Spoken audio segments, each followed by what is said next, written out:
Welcome to another episode of the 90s and Noughties UK podcast, asking the question once again, is this British sitcom the best of the 90s? Well, today, Goodnight Sweetheart, that sitcom which ran on BBC One between 1993 and 1999 for 6 series totaling 59 episodes.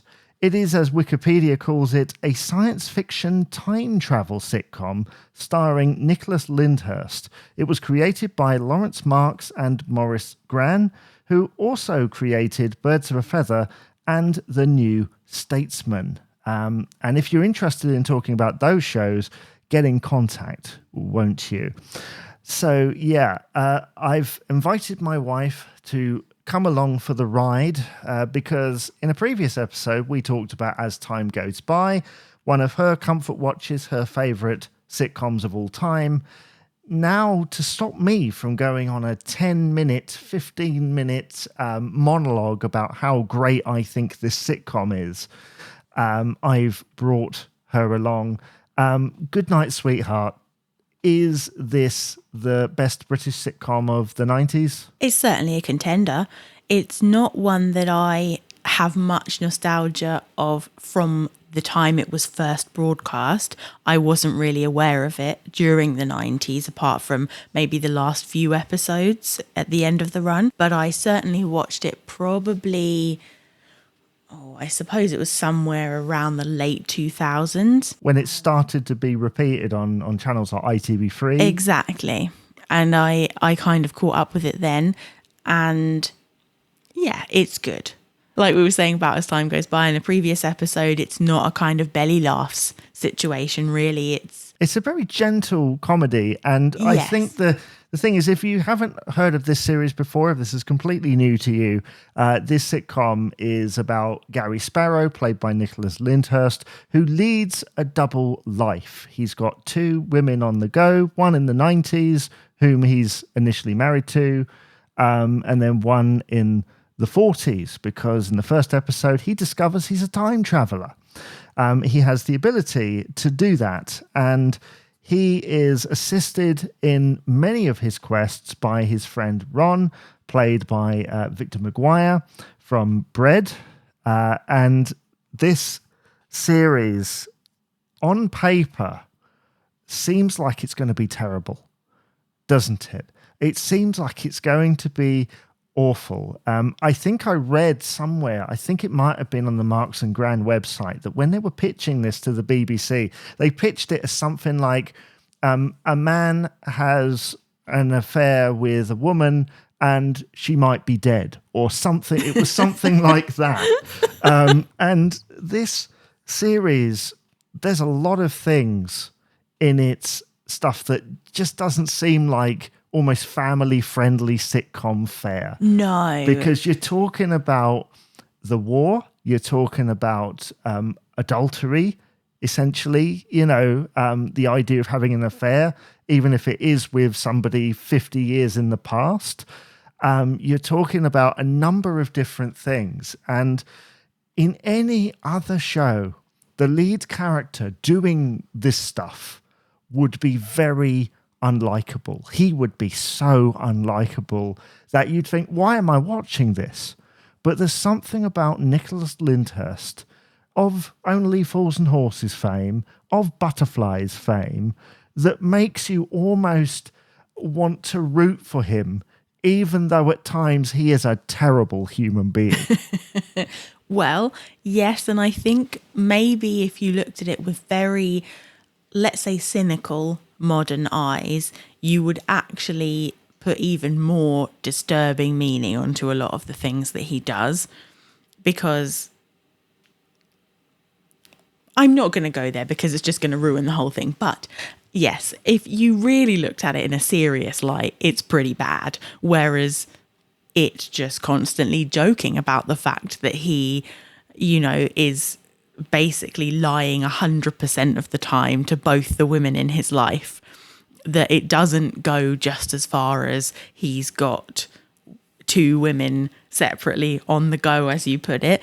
It's, he lies to them constantly about what he does for his job and how he makes money and where he is the rest of the time. And he's constantly abusing Ron's friendship. Exactly, which we yes. need to talk about this. Oh my goodness. Why is Ron Wheatcroft never seen as like one of the best friends in a sitcom? Oh my goodness. Because surely he's up there with like friend goals, because he lies all the time. He pretty much puts his marriage in jeopardy to help Gary, and he's annoyed about it, but it still just happens. He still continues to do it. Never does he pretty much say, well, no, I'm not going to help you anymore, other than, as part of like a little plot device to do something else. But friend goals, man.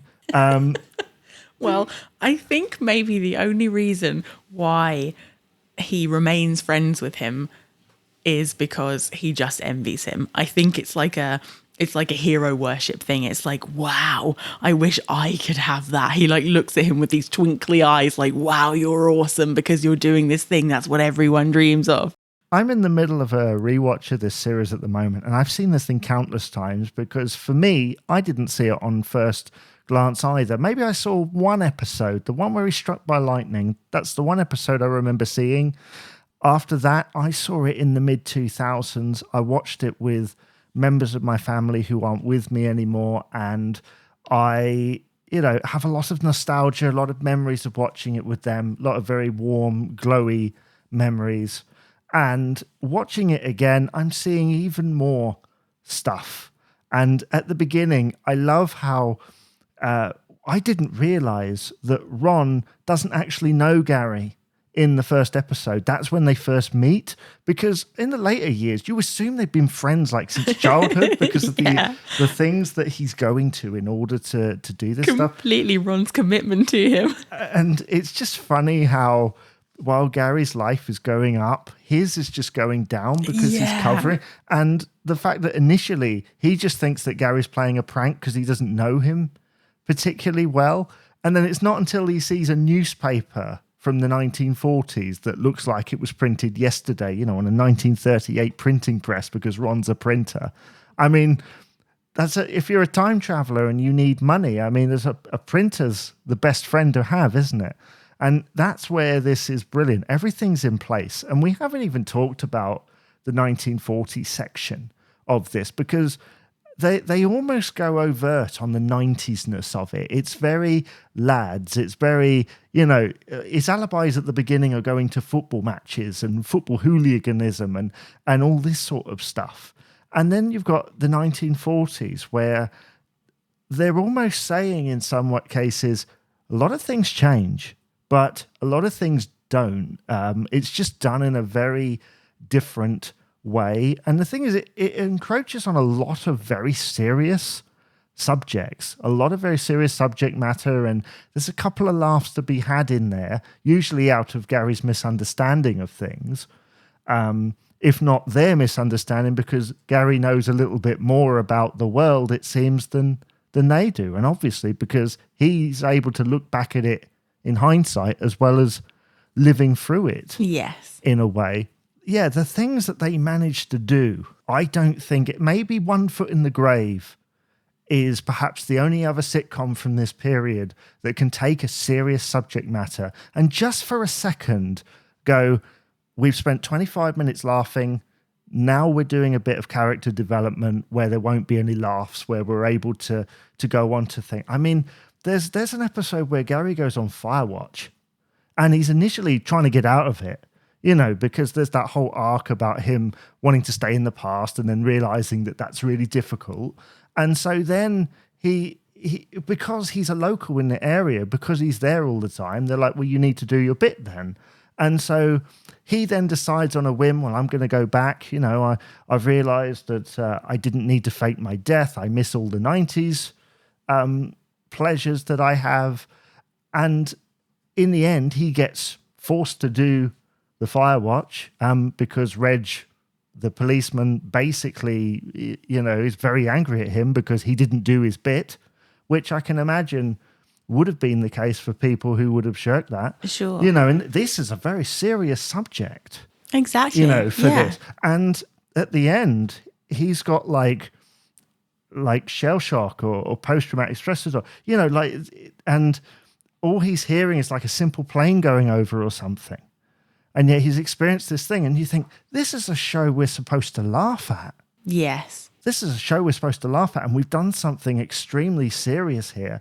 And in some ways, in the story, it's taught Gary a lesson, because until that moment, he was playing. It's like a game. It was a game. And it wasn't until he got to experience what it was like in his, in this show, in the way they're depicting it, all the cues, the fact that the entertainment that is put in front of him isn't to his liking because he hates George Formby, and all that kind of thing. It is just an astonishing show that goes places you just would not expect, but it does it with good purpose. Would they do it like that now? Probably not. Probably not. But I think in some cases it does what Dad's Army did.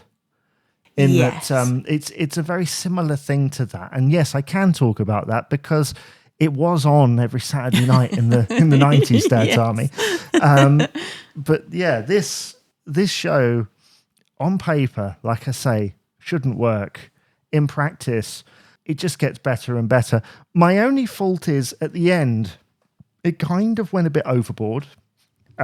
They started to take it out of it. I mean, when he met Noel Coward, it kind of jumped the shark. Yes, I remember when they started doing all that stuff, yeah. It started to jump the shark a bit. We talked in a previous episode about as time goes by, and you said about series 4 is when it really becomes comfort. Yeah. For me, when Gary gets into the shop, that is like peak. Yes. Because I watched the first sort of 2.5, 2 and a bit series, and I remember it's a lot of very memorable moments, but it's kind of just establishing things. Yeah. Rather than we're in it. Whereas after he gets into the shop, he's able to take it more seriously. Exactly. It's like, this is where we are. We're in situ.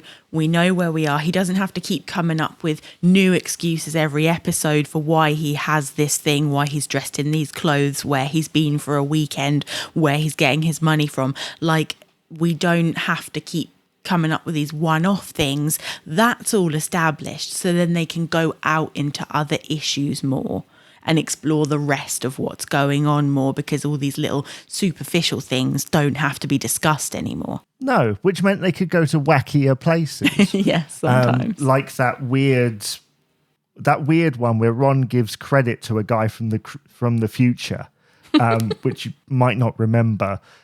His name was Beckham or something, named after the Prime Minister. There's a lot of very 90s humour in there. It's very of the period.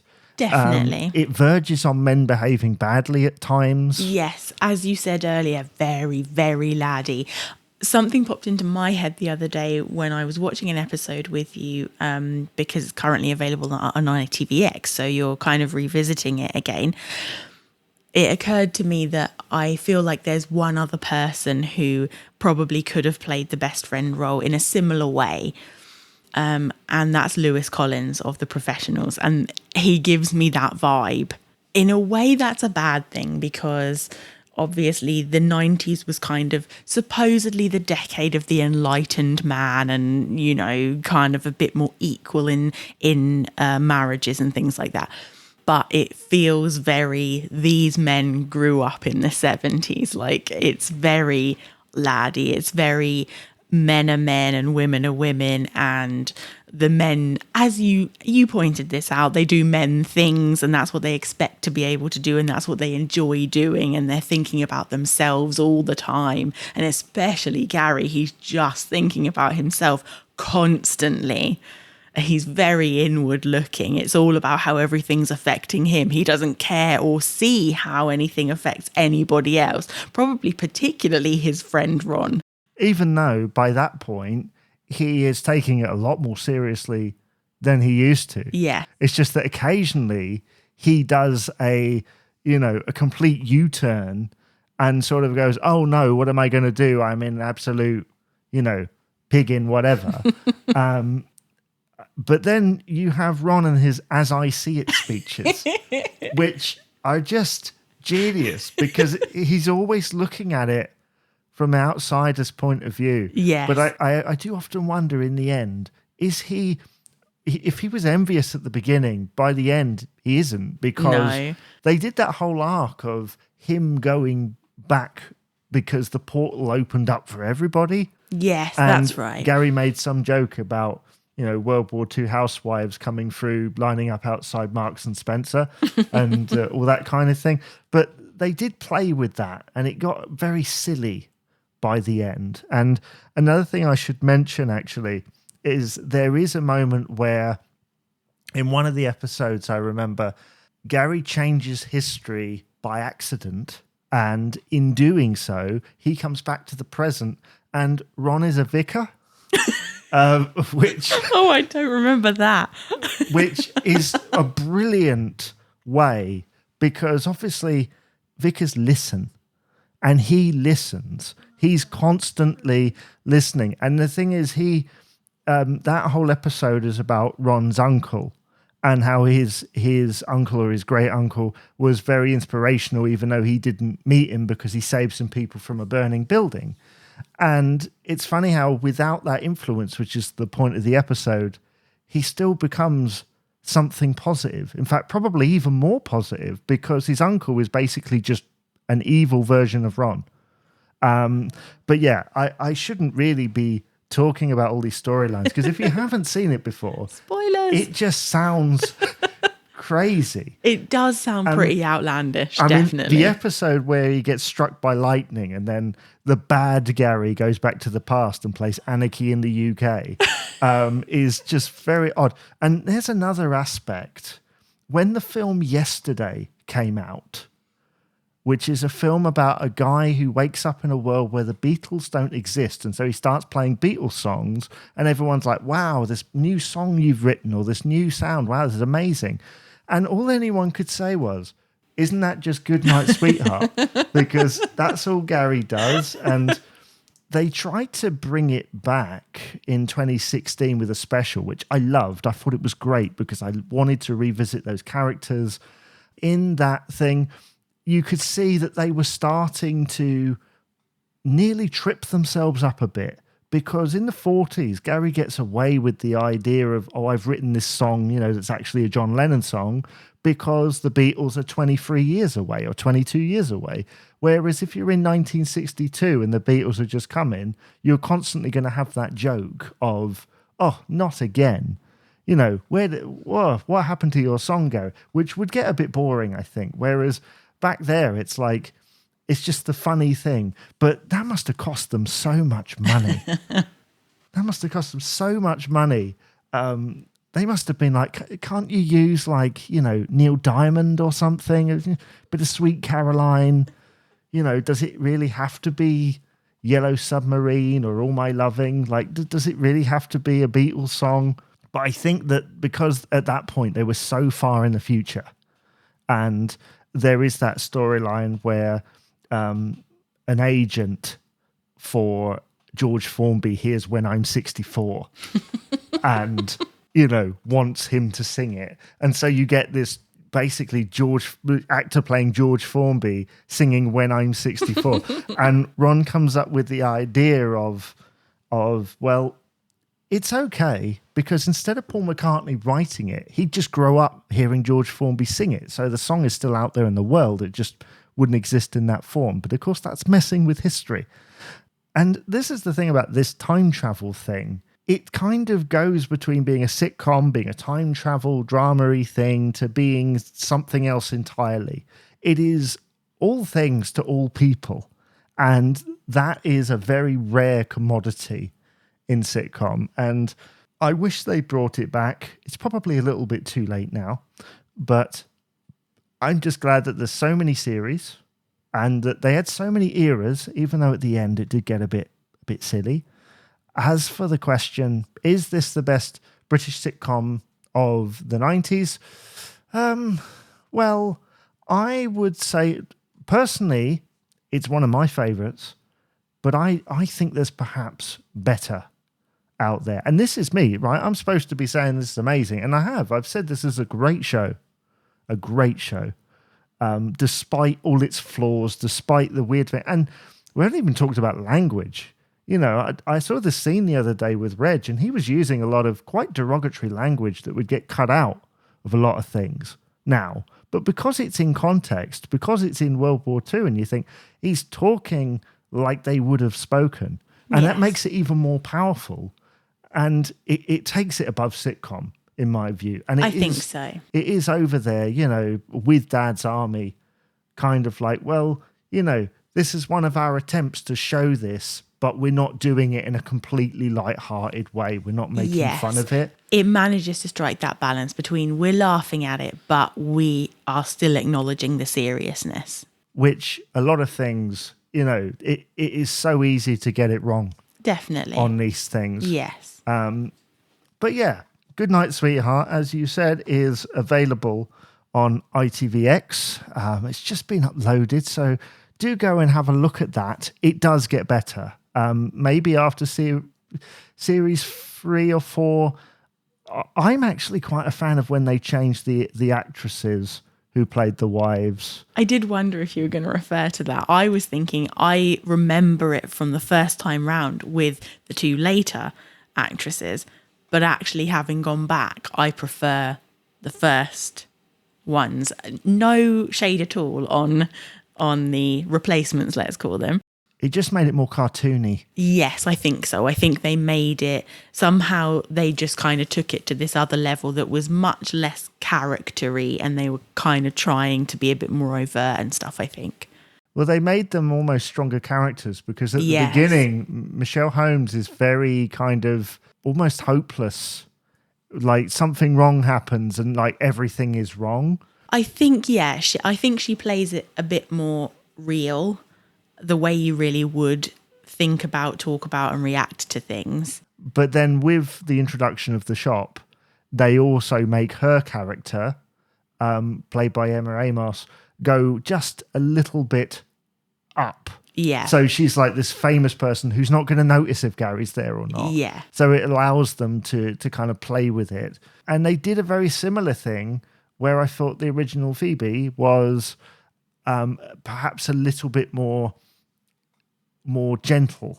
Yes, in the I approach. think so. Like when she tried to be tough, you kind of believed it, but it was also like, that's slightly out of character. That's slightly weird. Whereas I think with Elizabeth Carling, it was a little bit more strong and you know, you almost believed it.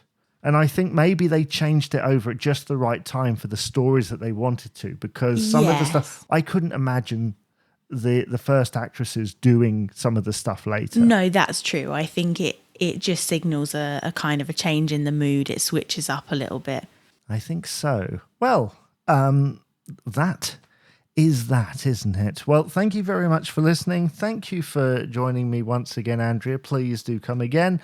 And I will see you once more when we ask the question, is the best British sitcom of the 90s?